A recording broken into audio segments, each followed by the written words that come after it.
Olá, nós estamos dando início à nossa disciplina de Libras. E a nossa primeira aula trata dos parâmetros fonológicos da língua de sinais. Nós queremos informar que todas as línguas de sinais possuem os parâmetros fonológicos, mas isso não quer dizer que todas elas são iguais, embora tenham os mesmos parâmetros. Você sabe o que é Libras? Você já deve ter ouvido falar a respeito. Libras são as iniciais de Língua Brasileira de Sinais. É uma língua e não uma linguagem como muita gente acredita que seja. Sendo língua, ela tem todos os constituintes que qualquer outra língua tem, inclusive as línguas orais. Porém, ela é uma língua que se encontra na modalidade espaço-gesto visual. Isso quer dizer que ela é produzida no espaço, percebida pela visão e também produzida ou falada por meio de gestos. Ela tem uma gramática própria. Significa que ela não é dependente da língua portuguesa. Ou seja, a língua portuguesa tem uma estrutura gramatical e a língua de sinais, a nossa língua de sinais, que é a Libras, tem uma outra estrutura. A Libras não é a codificação do português por meio de gestos. Ela é livre, independente da língua portuguesa. Como ela é uma língua, ela possui todos os níveis linguísticos que as línguas têm, como, por exemplo, o nível fonológico, morfológico, sintático, semântico e pragmático. Eu quero dizer para você também que ela tem parâmetros morfológicos e sintáticos, como as outras têm. Mas nessa aula nós só vamos estudar os parâmetros fonológicos, porque são eles que determinam os constituintes dessa língua.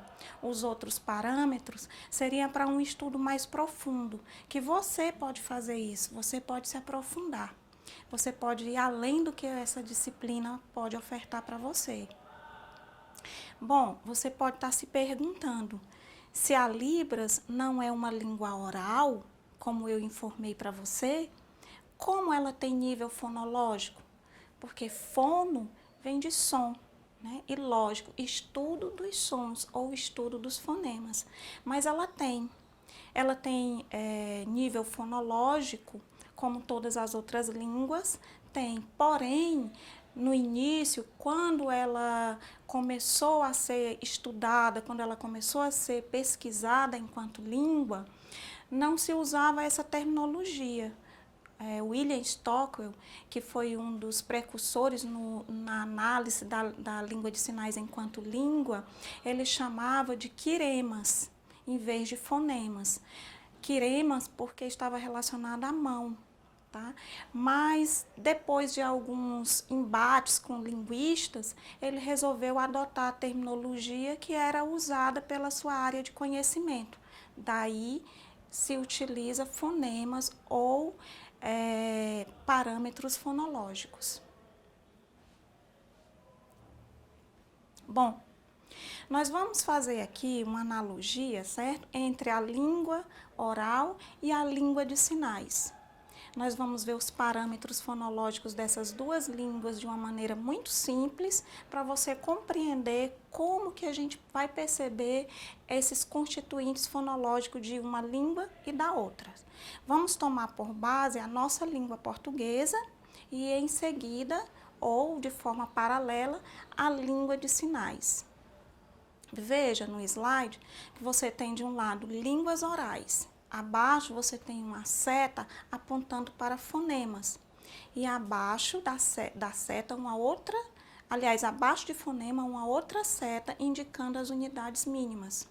Essas unidades mínimas são fones. Eles são fonemas quando eles se juntam. Quando um fone se junta com o outro, daí você tem um fonema. Esses fones, que são vamos dizer que são os itens menores, né, ou os constituintes menores de uma palavra, vamos dizer assim, estão divididos por barras no slide, para mostrar que eles isolados, eles não têm valor, ou seja, eles não têm significado.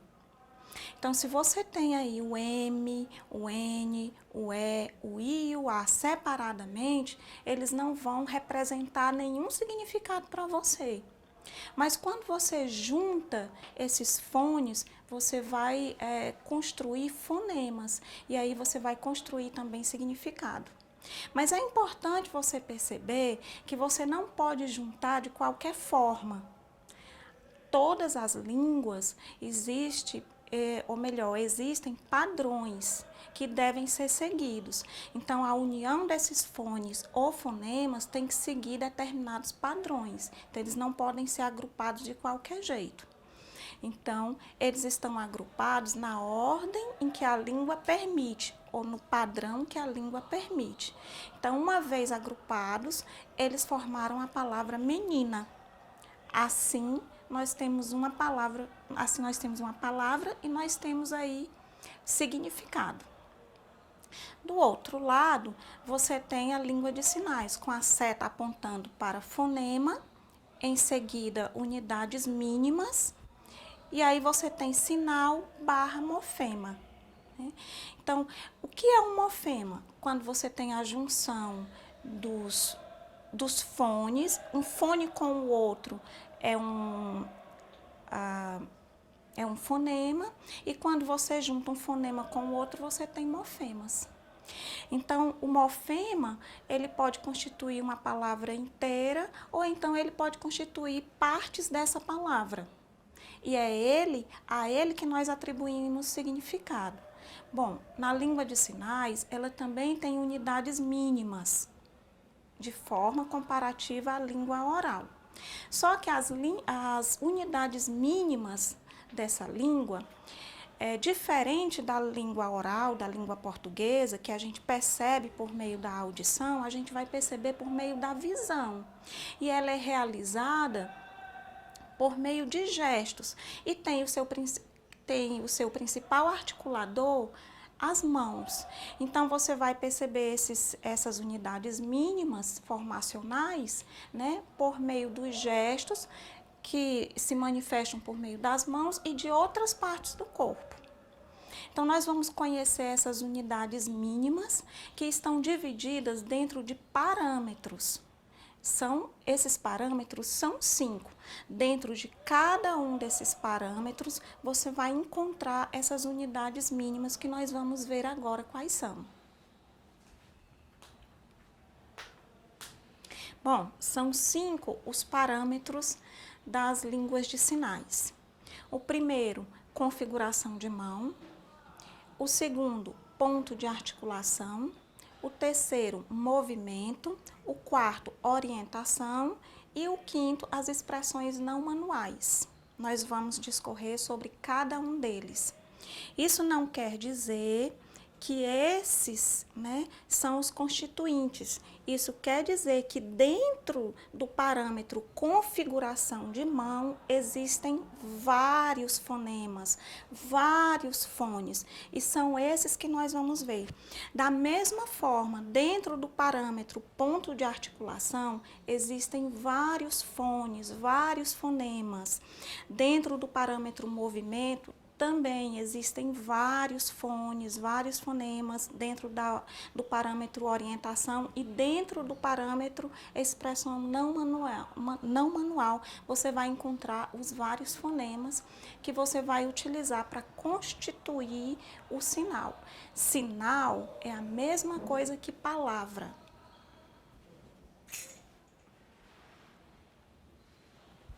Vamos iniciar pelo parâmetro da configuração de mão. Configuração de mão é a forma que a mão se encontra no momento da realização do sinal.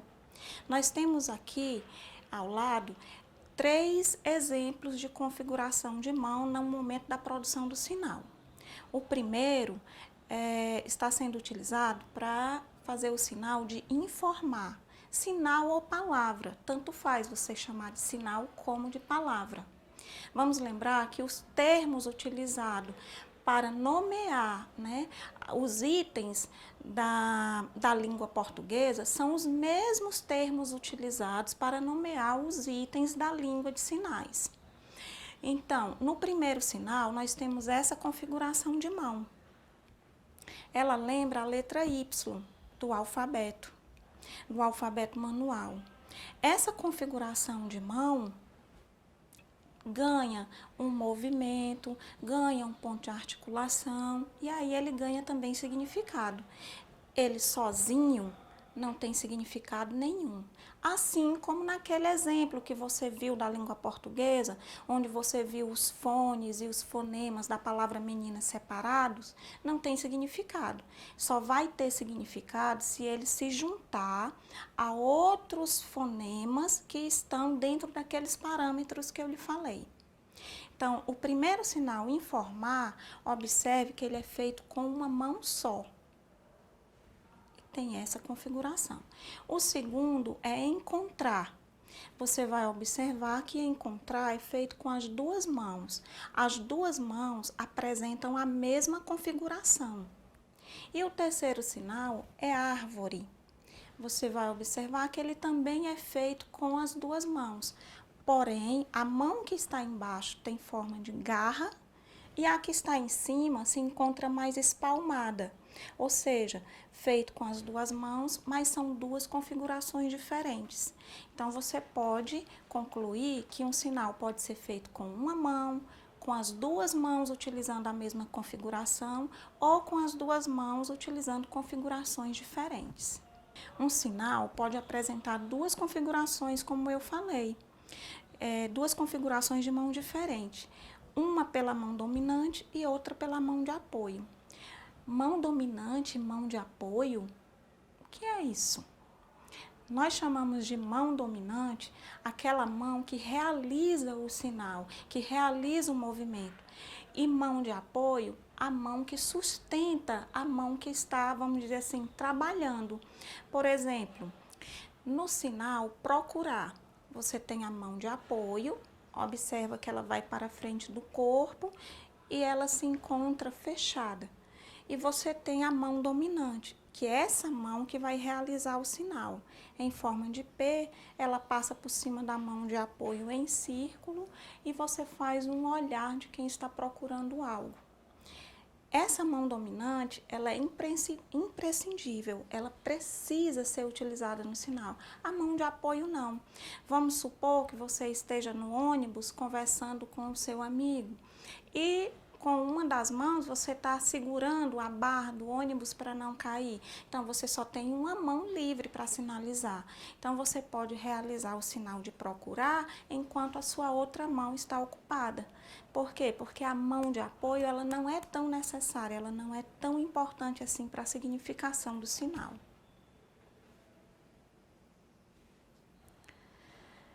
Lembra que eu disse que no parâmetro da configuração de mão existem vários fones, vários fonemas.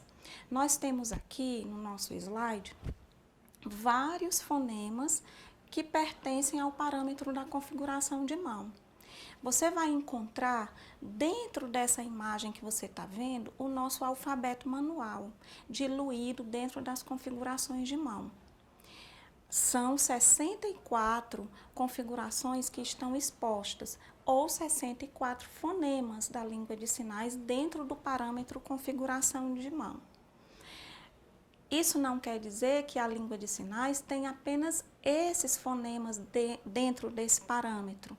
Pesquisas mais recentes mostram que, na verdade, ela tem 74 configurações de mão, mas essas que estão expostas são as mais recorrentes nos sinais.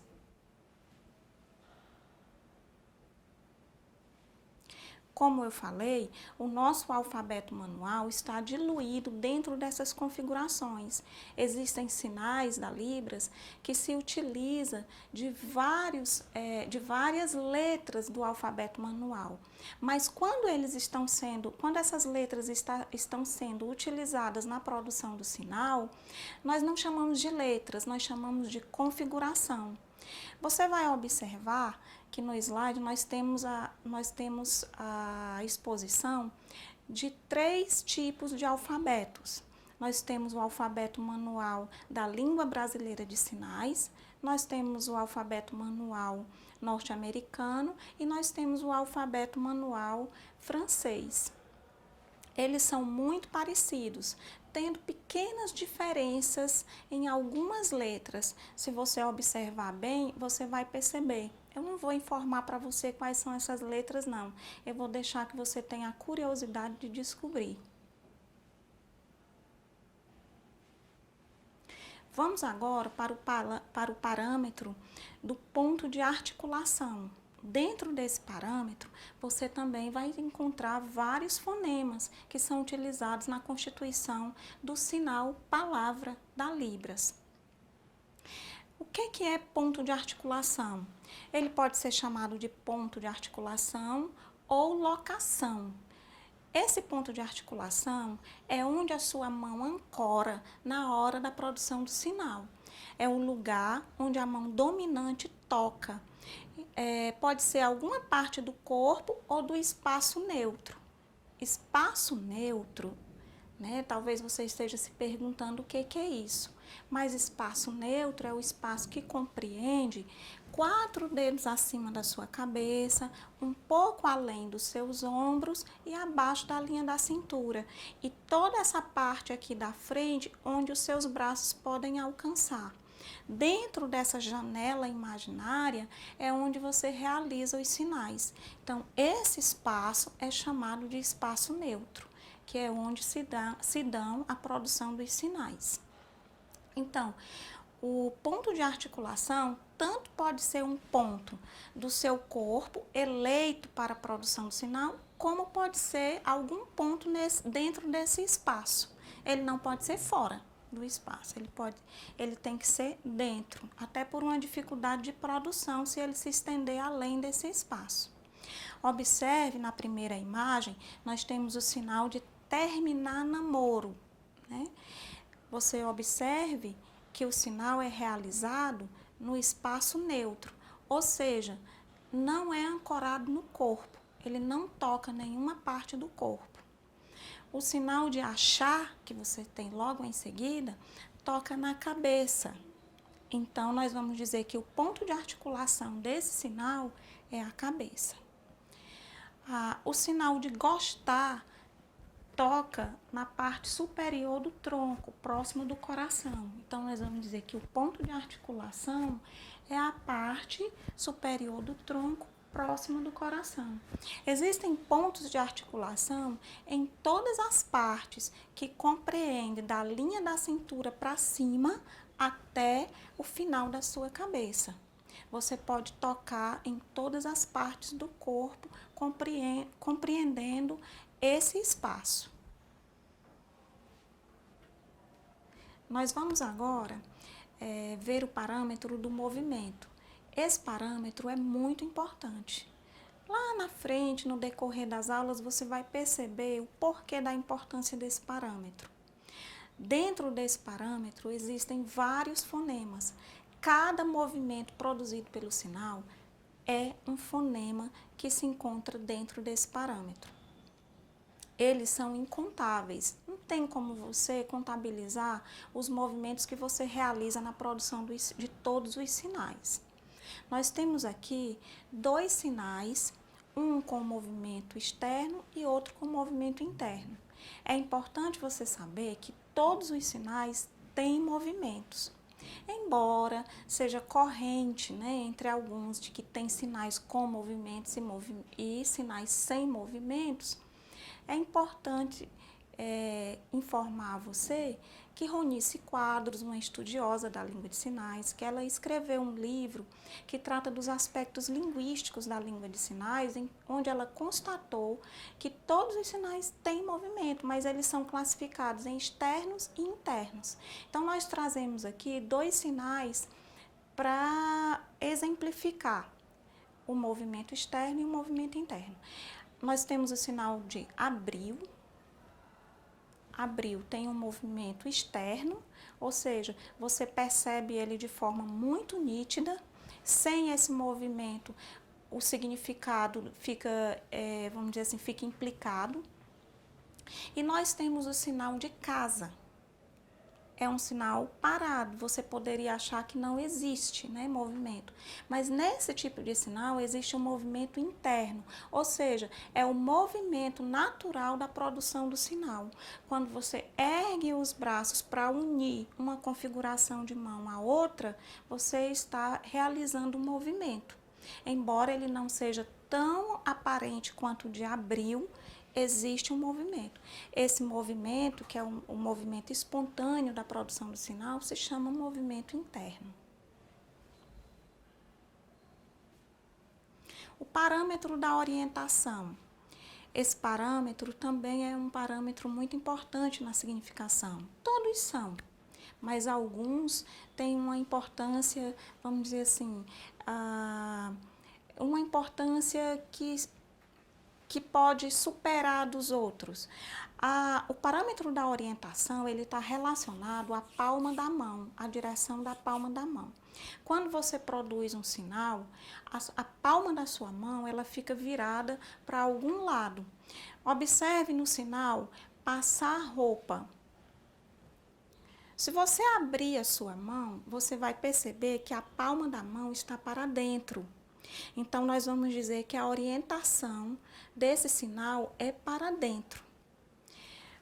Observe também o sinal abriu. Se você abrir a sua mão, você vai ver que a palma está para fora. Então, você vai perceber que a orientação desse sinal é para fora. A mesma coisa vai acontecer com apagar. E assim você tem, por exemplo, namorar é um sinal que tem duas orientações, porque ele é realizado com as duas mãos.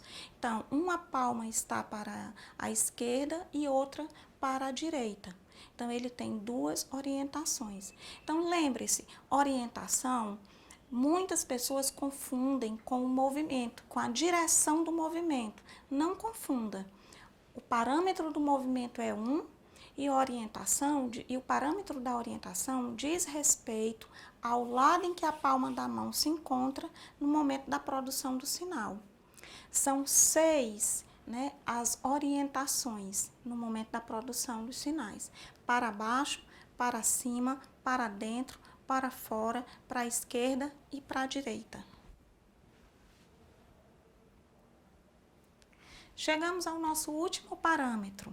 É o parâmetro das expressões não manuais, também conhecido como parâmetro das expressões faciais. Mas esse termo, ele só diz respeito à face, expressões faciais. Esse termo foi alargado para que ele comportasse todas as expressões corporais que a língua de sinais produz no momento da fala.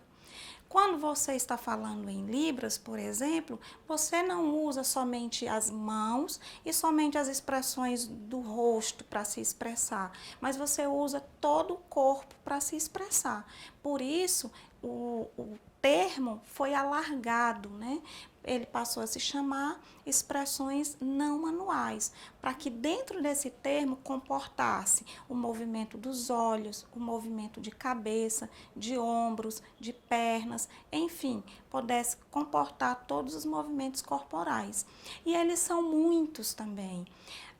Eu acho que alguém ainda não se preocupou em contabilizar, até porque daria bastante trabalho, porque além dos movimentos das faces, existe também o movimento de língua, de lábios, de ombros, enfim, de todo o corpo. E são muitos, e ele é essencial para a significação dos sinais. Chegamos ao fim. Espero que você tenha tirado bom proveito. E se você tiver curiosidade para aprender mais, pesquise. Nós temos na internet muitos sites que trazem artigos, que trazem alguns sites, além de artigos, traz vídeos explicativos também. Seja curioso, não se contente com o que você está vendo aqui. Você pode aprender muito mais.